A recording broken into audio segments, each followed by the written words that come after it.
나는 전능하신 아버지 하나님 천지의 창조주를 믿습니다. 나는 그의 유일하신 아들 우리 주 예수 그리스도를 믿습니다. 그는 성령으로 잉태되어 동정녀 마리아에게서 나시고 본디오 빌라도에게 고난을 받아 십자가에 못 박혀 죽으시고 장사된 지 사흘 만에 죽은 자 가운데서 다시 살아나셨으며 하늘에 오르시어 전능하신 아버지 하나님 우편에 앉아 계시다가 거기로부터 살아있는 자와 죽은 자를 심판하러 오십니다. 나는 성령을 믿으며 거룩한 공교회와 성도의 교제와 죄를 용서받는 것과 몸의 부활과 영생을 믿습니다.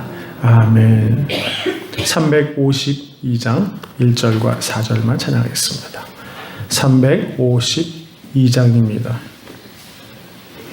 십자가 큰 병 들아 주 위에 일어나 기들고 앞서 나가 담대히 싸우라. 주께서 승전하고 영광을 얻도록 그 군대 거느리사 이기게 하시네. 십자가 큰 병 들아 주 위에 일어나 이날에 접전하고 곧 개가 부르라. 승전한 군사들은 영생을 얻으며 영광의 주와 함께 왕노릇하리라.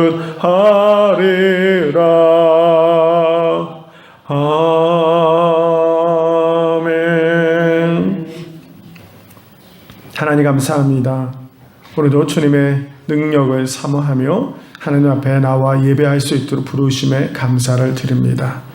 주님, 우리가 살아가는 삶의 모든 영역에서 하나님의 뜻대로 살기를 원합니다. 우리가 주님을 믿는다 하면서도 여전히 우리 안에 해결되지 못한 문제를 붙들고 살아가고 있는 것은 아닌지 이 새벽마다 돌아보게 됩니다. 십자가 앞에서 우리의 죄악들을 낱낱이 드러내게 하시고 보게 하여 주옵소서. 하나님의 말씀을 앞세우기보다는 우리의 생각대로 살아가는 저희들의 생각을 알게 하셔서 하나님 말씀 앞에 설 때마다 그런 우리들이 다시 한번 주님의 말씀으로 새로워지는 그런 기쁨을 누릴 수 있도록 축복하여 주옵소서. 신앙 따로 생활 따로 하는 우리들의 삶이 언제나 일치를 이루며 하나님의 기쁨이 되기를 원합니다. 하나님의 말씀하시면 우리는 그 일을 순종하여 행하고 또 우리가 순종할 때 주님 기뻐하시며 우리를 은혜를 더하시고 이런 믿음의 삶이 우리 가운데 충만하기를 소망합니다. 주어진 말씀에 따라 아멘으로 받아들이고 그 삶을 이 땅에서 실현해가는 성도의 삶, 그런 아버지 하나님과의 영적인 교제가 우리 가운데 충만할 수 있도록 축복하여 주옵소서. 저는 기도하기는 특별히 우리들에게 한 영혼을 마음에 품게 하시고 기도하게 하신 것 감사합니다. 이것은 우리가 처음부터 결정한 일이 아니라 아버지 하나님께서 땅끝까지 이르러내 증인이 되는 주님의 명령에 따라 우리가 순종하며 삶을 살아가는 것의 한 방편인 것을 고백합니다. 특별히 가정을 구원하기 위하여 가족을 구원하기 위하여 애쓰는 우리들에게 같은 선한 은혜들이 성령의 인도하심이 충만한 삶을 살아갈 수 있도록 역사해 주옵소서. 우리가 구원을 이뤄서 주님 나라의 백성 되게 하시고 그 거룩한 감격을 누리고 승리하며 살아가는 하나님의 백성들이 될 수 있도록 다스려 주옵소서. 마음에 품은 한 영혼 한 영혼을 향하여 주님 마음을 드리고 기도하고 있사오니 하나님 응답이 있는 시간이 되게 하시고 영혼의 구원을 감격을 누리는 귀한 시간이 될 수 있도록 주님이 친히 역사하시고 다스려 주옵소서. 이제 우리가 그들을 마음에 품고 중보하고 또 찾아가 복음을 전할 때마다 성령께서 우리를 다스리시고 함께 하셔서 구원을 이루는 기쁨이 우리 모두가 누릴 수 있도록 주님 함께하여 주옵소서. 이 새벽에도 우리를 불러주셨사오니 말씀 주시고 기도의 능력을 부으셔서 하나님의 선한 일을 함께 참여하는 축복의 날이 될 수 있도록 다스려 주시기를 원하며 예수 그리스도의 이름으로 기도하옵나이다.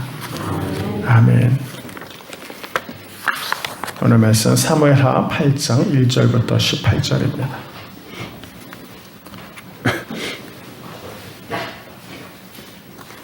사무엘하 8장 1절에서 18절입니다. 그 후에 다윗이 블레셋 사람들을 쳐서 항복을 받고 블레셋 사람들의 손에서 메덱 암마를 빼앗으니라.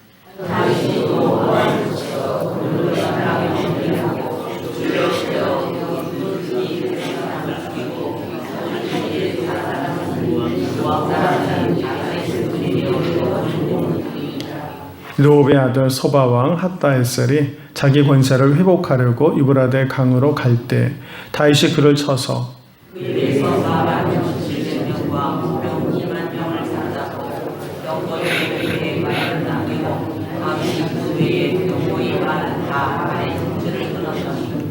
다메섹의 아람 사람들이 소바왕 핫다에셀을 도우러 온지라. 다윗이 아람 사람 22,000명을 죽이고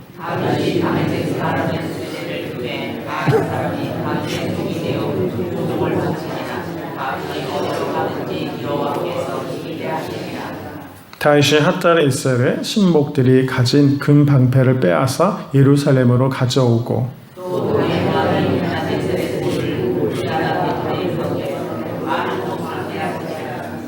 하마드 왕 도이가 다윗이 핫다에셀의 온 군대를 쳐서 무찔렀다 함을 듣고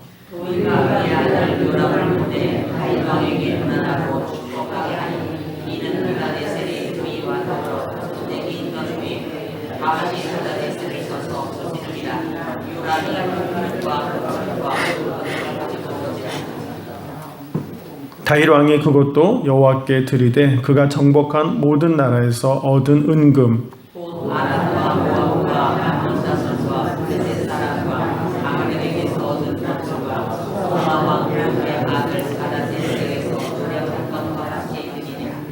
다윗의 소금 골짜기에서 에돔 사람 18,000명을 쳐 죽이고 돌아와서 명성을 떨치니라.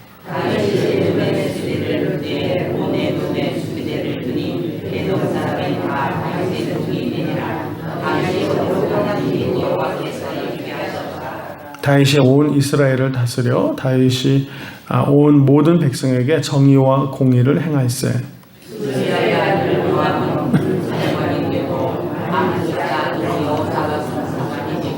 아이두베의 아들 사독과 아비아달의 아들 아히멜렉은 제사장이 되고 스라야는 서기관이 되고 여호야다의 아들 브나야는 그렛 사람과 블렛 사람을 관할하고 다윗의 아들들은 대신이 되니라. 아멘. 오늘도 말씀으로 승리하는 우리 모두가 되기를 축복합니다. 오늘 아침에 사람들이 많이 등장해서 읽기가 힘들죠. 지금 1년에 그 하나님과 다윗과 이스라엘 사이에 이루어지는 한 과정이라 그럴까요? 그것들을 한번 살펴보면 좋을 것 같습니다. 지금 그동안 기름 부음을 받고 이스라엘의 왕으로 세움받은 다윗. 그때부터 사실은 다윗의 인생은 오랫동안 힘겨운 시간을 보냈습니다. 쫓기는 시간, 어려운 시간을 도망자의 삶을 살았죠. 그러나 이제 그 모든 과정도 시간이 있어서 해결되는 시간이 찾아옵니다. 인생은 늘 쫓기는 것만은 아니거든요. 이제 정착을 하고 이스라엘의 공식적으로 왕으로 세움을 받고 기름 부음을 받습니다. 그러자 주변 나라들도 점점 호의적으로 다가오고 또 정복하여 그 영향력을 펼쳐가기를 원하죠. 이렇게 왕으로서 정리가 되었을 때 여부수족이 남아있던 땅을 정복해서 예루살렘 성을 세운 다음에 다윗은 하나님의 길을 생각하기 시작했습니다. 그리고 하나님의 잃어버린 하나님의 말씀을 찾아야 되겠다. 물론 그런 생각은 이스라엘의 왕이 된 그로서는 무엇인가 왕으로서의 그 정체성을 하나로 백성을 묶는 뭔가 좀 필요했겠죠. 이스라엘 백성의 중심에는 항상 하나님의 말씀이 있으니까. 그래서 그 말씀을 언약궤를 가져옴으로 인하여 모셔옴으로 인하여 이스라엘 공동체의 진정한 하나님의 언약의 말씀이 이루어지는 것을 선포하고 싶어 했을 것입니다. 그리고 언약궤를 가져왔습니다. 여러 가지 우여곡절을 거쳤어요. 그러자 또 그의 마음에 어떤 생각이 들었죠? 이제는 이 언약궤인 하나님의 말씀을 모실 수 있는 집을 생각하게 된 거죠. 성전을 생각했습니다. 그래서 하나님은 그걸 굉장히 기뻐하세요. 하나님의 계획을 말씀하시고 다윗은 기도로 또 응답합니다.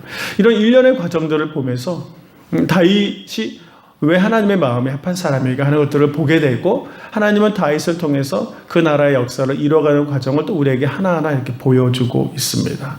그런 이후에 또 이렇게 성경을 설명합니다. 그런 면에서 하나님과 다윗 사이의 이런 아름다운 관계, 다윗은 하나님을 마음에 품고 하나님이 이루어가고 하나님은 그걸 기뻐하고 또 당신의 역사를 다윗을 통하여 세워가시는 이런 일련의 과정을 통해서 우리로 하여금 우리가 하나님을 믿는 자의 삶이 무엇인가 하는 것들을 우리 전체에게 보여주고 있습니다.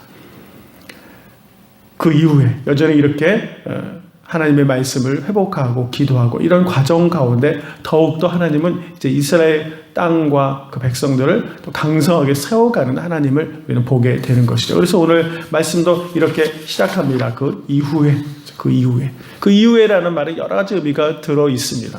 이렇게 하나님의 말씀대로 살아가고 그 언약의 말씀을 지켜가려고 살아가는 이런 다윗의 삶, 그 이후에 그때 하나님은 어떻게 또 이들을 축복하시는가라는 거 보니까 그 땅을 더 강대하게 세워져 가고 이제는 내부의 문제가 해결되니까 비로소 외부로 그 세력을 펼쳐갈 수 있도록 하나님이 기름 부어 주시고 있다는 거죠. 그동안의 이스라엘 문제는 가만히 생각해 보면 내적인 문제였어요. 그 내부의 문제가 해결되지 않아가지고 정복할 땅도 아직 정복하지 못했고 왕권의 수립도 안 돼서 그냥 갈라져가지고 리더십도 회복이 안 돼서 맨날 아웅당거리고 있었고, 이런 사이에 있었던 그들 자신들의 문제만도 해결할 수 없었던 이스라엘 공동체라는 걸 우리는 보게 됩니다. 근데 이제 이 문제를 극복하고 나니까 비로소 이스라엘 공동체가 눈을 돌려서 바깥으로 눈을 돌려서 확장되고 성장해 가는 것을 오늘 본문을 통해서 보여줍니다. 이건 이 공식은 지금 이 시대를 살아가는 우리 교회나 민족 공동체도 똑같습니다. 우리가 내적인 문제가 무엇인가 하나가 되고 평화를 이루고 말씀으로 공동체의 능력이 회복이 될 때 비로소 이 능력을 통하여 동서남북으로 뻗어나가는 역사들이 이루어지는 거예요. 이 내적인 문제가 하나도 해결되지 않고 어떻게 이스라엘 공동체가 외부의 적에 맞서서 공격하고 확장시키고 땅을 성장시켜 갈 수 있겠습니까? 그럴 수는 없어요. 이 공식을 하나님은 우리에게 지금 보여주고 있습니다. 정말 공동체가 부흥하기를 원한다면 그 내적으로 갈라져 있는 문제의 회복이 이루어져야 되는 거죠. 그 일 없이 아무리 어떤 노력을 해도 이 내적인 틈이 간격이 부어있고 나서는 바깥으로 확장돼 갈 수가 없죠. 그걸 보면서 우리가 이 얘기하시는 하나님을 보고 내적인 문제를 더 회복해보는 어떤 결단과 은혜가 우리 모두에게 참 필요하다는 것을 또 깨닫고 아는 그런 시간이 되었으면 좋겠습니다. 한번 보십시오. 동서남북으로 쭉 확장돼 가는 걸 봅니다. 이제 지금까지는 블레셋이라는 나라라든가 외부가 공격해 오면 겨우 나가서 방어하는 전쟁을 하던 이스라엘 공동체가 이제는 국경을 동서남북으로 넓혀가면서 확장시켜가는 전쟁에 참여하게 되었습니다. 아시는 것처럼 동쪽의 모압 지역을 통해서 확장돼 가는데 좀 잔혹하네요. 정복한 사람을 세 줄로 세워놓고 선불의 이해에 대한 사람들을 다 죽여버리는. 그래서 더 이상 모압 민족이 단기간 내에 회복되어 이스라엘을 대적할 수 없을 정도로 잔인하게 아예 해쳐버렸다는 얘기예요. 우리가 보기엔 굉장히 잔인해요. 사람들을 다 세 줄을 세워놓고 두 줄을 다 죽여버렸다는 얘기예요. 그러니까 얼마나 그 민족이 이제 더 이상 우리를 피곤하게 하지 못하도록 아예 뿌리째기는 근거를 제거해버리는 강력한. 근데 모압은 자기 외조군가요? 룻도 모압 족속이었는데 다윗이 그만큼 무엇인가 이제는 바깥에 괴롭히는 세력들에 대해서 완벽하게 제거하는 능력을 지금 보여주고 있다. 서쪽으로는 블레셋이 등장합니다. 블레셋 하면 그동안 블레셋이 누굴 죽였죠? 사울 왕을 죽였잖아요. 그러니까 블레셋 민족의 도전은 사사시대는 계속되어 있었습니다. 그러나 어쨌든 이 블레셋도 정복을 하고 물론 완벽하게 그 블레셋을 다스린 건 아니지만 그 지배권 정도를 완전히 다시 손에 넣는 그런 공적을 또 세우기도 했습니다. 뭐 하맛이라든가 소바라든가 여기 말의 힘줄까지 잘라버리는 여기 소바 북동 지역을 정복했고, 북으로 하맛 지역을 거기는 아예 자진해서 조공을 바쳐오기 시작했고, 남쪽으로는 에돔도 정복해 갔습니다. 이렇게 예루살렘과 이스라엘 공동체로 중심으로 동서남북에 그동안 위협적인 존재가 되던, 그동안은 원래 이 나라들을 정복해야 되는데 내적인 문제 때문에 바깥으로 눈을 돌릴 힘이 없었어요. 살아남기도 복잡했으니까요. 그러는 것을 이제 눈을 돌려서 동서남북의 영토를 확장하는 과정을 보여주었습니다.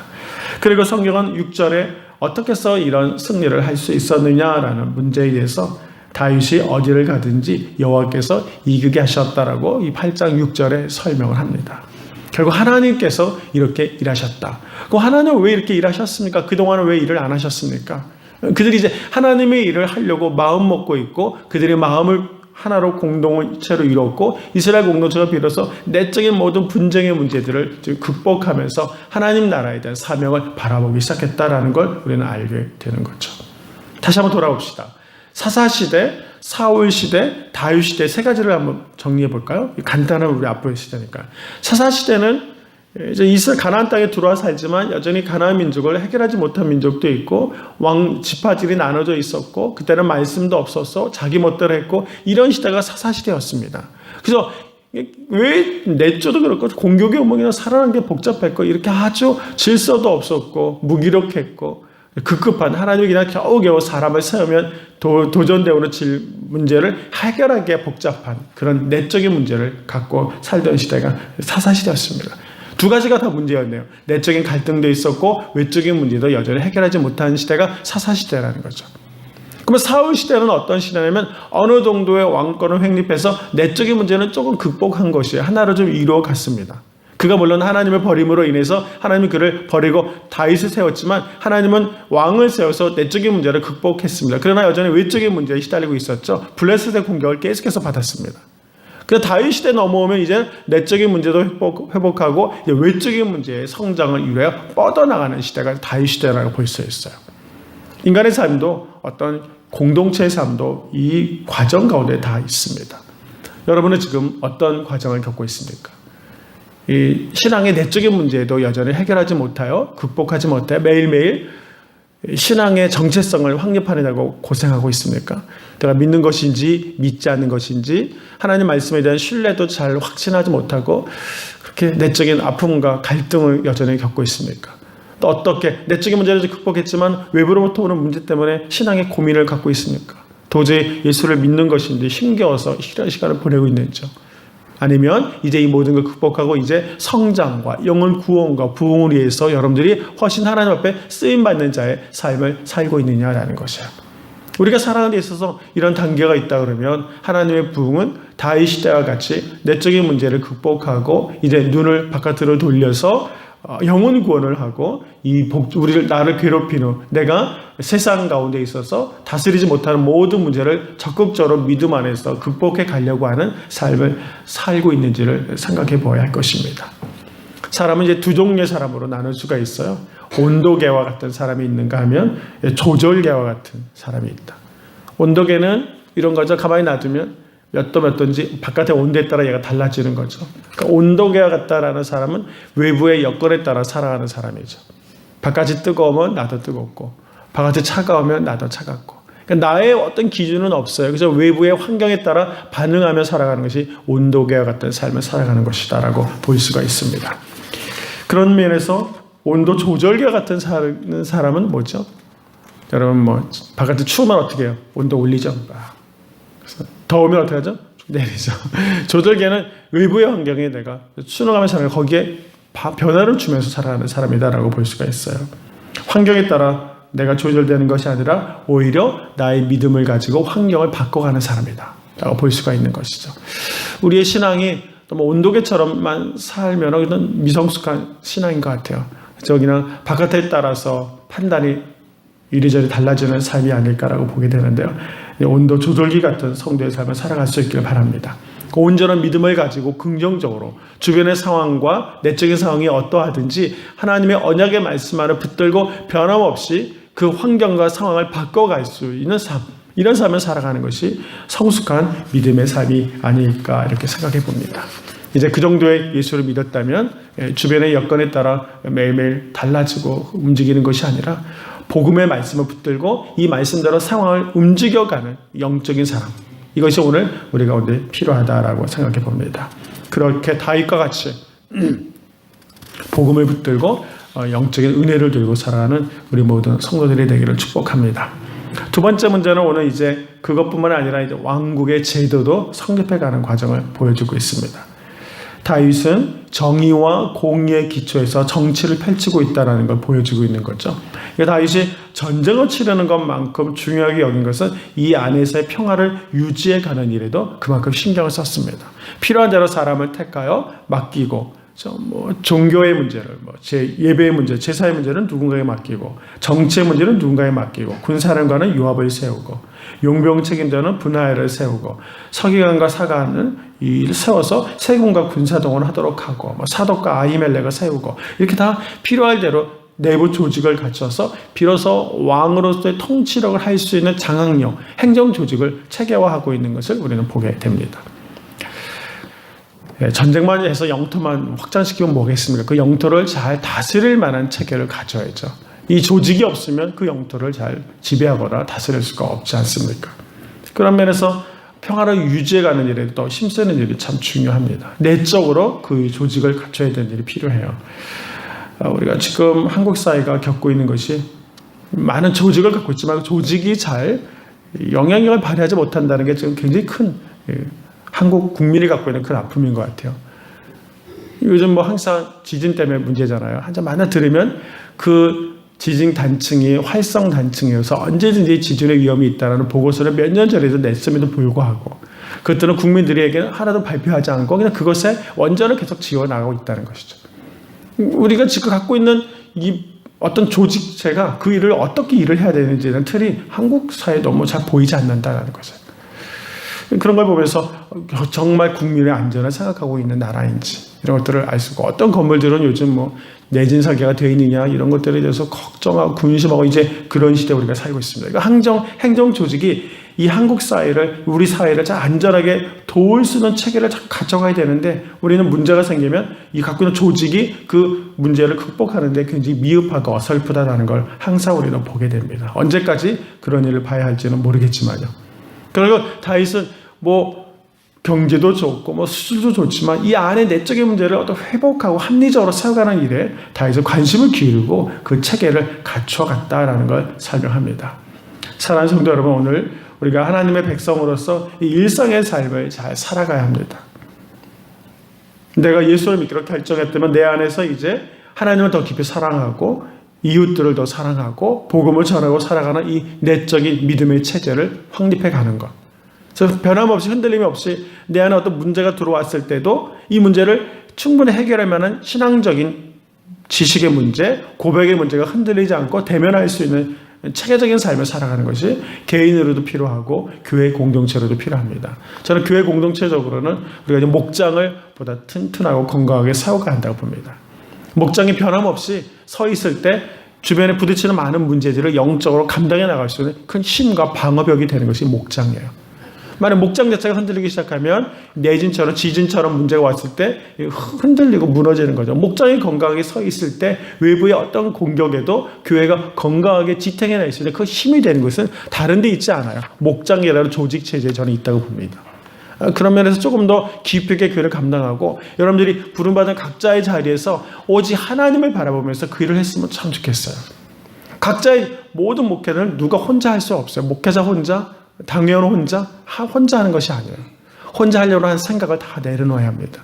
오히려 그 모두가 각자의 자리에서 자기의 책임을 다하는 것이에요.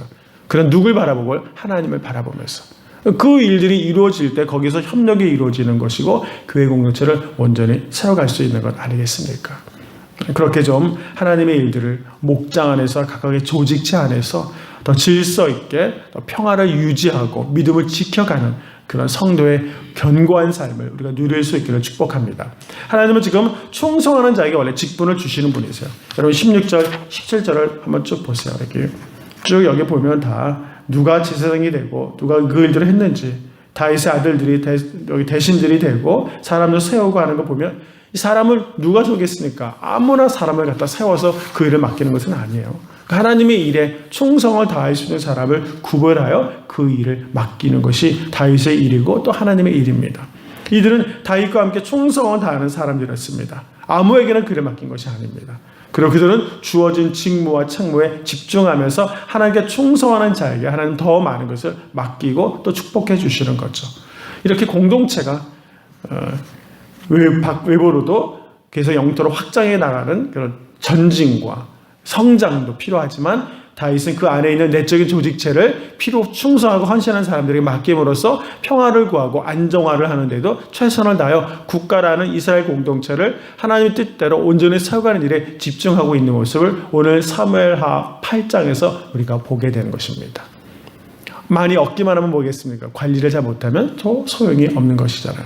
이렇듯 오늘 하나님 마음에 기뻐하는 일을 행하는 다윗, 또 하나님은 그 다윗의 일을 바라보면서 기뻐하시고 행복해 하신 하나님, 우리 모두가 하나님께 붙잡혀 살아갈 때 우리도 그렇게 행복한 삶을 살아갈 수가 있는 것입니다. 여러분 행복하게 살고 싶으세요? 하나님께 붙잡혀 있어요. 하나님에 붙잡혀서 하나님이 주시는 말씀대로 나의 내적인 문제를 건강하게 극복하고 또 영혼 고뇌하여 외적으로 손을 뻗고 이런 일을 하나님의 말씀을 붙들고 행할 때 그 안에 행복이 있는 것이에요. 하나님의 말씀을 듣고 순종하고 행하는 이 삶을 통하여 행복과 살아있음이 경험되고 나눠지는 영적인 삶을 살아가게 되는 것이에요. 한 영혼을 복음을 전하는 일은 굉장히 행복한 일이에요. 누군가 한 사람에게 예수 그리스도를 전하여 그가 예수를 영접하게 되는 날 얼마나 큰 행복이고 하나님의 큰 선물입니까? 그런 영적인 감격을 누릴 수 있는 성도의 삶을 살라라는 것이에요. 이것이 오늘 하나님께서 우리를 부르시고 세우시는 놀라운 새로운 축복의 길이라고 봅니다. 다윗의 인생에서 놓치지 말아야 할 것은 언제나 하나님께 묻고 있고 또 하나님 나라를 세우는 일에 최선을 다하는 한 사람을 오늘 우리는 만나게 되는 것입니다. 하나님은 지금도 그 같은 사람을 찾고 있습니다. 각자의 자리에서 더욱더 순종하고 하나님의 영혼 구원을 위해서 애쓰는 한 영혼을 찾으시는 아버지 하나님, 그리고 주어진 공동체를 하나님의 말씀대로 질서 있게 잘 세우고 유지하고 보호해 가려고 하는 사람들을 하나님 부르셔서 당신의 공동체를 우리에게 맡기기를 원하십니다. 오늘 본문의 말씀을 깊이 묵상하면서 여러분의 한 영혼 품은 영혼들을 다시 한번 마음에 품으시고 우리 교회 공동체가 그 같은 평화와 주님의 뜻을 이루어가는 거룩한 교회를 세워가는 일이 우리 가운데 달려있구나라는 것을 깨닫게 됩니다. 이렇게 믿음을 온전히 세워가기 시작할 때 하나님이 함께 하시면서 이기게 하시고 부흥케 하시고 하나님의 일을 감당할 수 있도록 축복을 더해 주실 것입니다. 오늘 그런 은혜가 있기를 축복합니다. 오늘 믿음으로 확립을 하십시오. 하나님의 언약의 말씀을 붙들고 믿음대로 살기 시작하면 하나님은 승리를 주신다라고 약속하십니다. 그런 거룩한 승리가 우리 모든 성도들 가운데 임하기를 주님의 이름으로 간절히 축원합니다. 기도하겠습니다.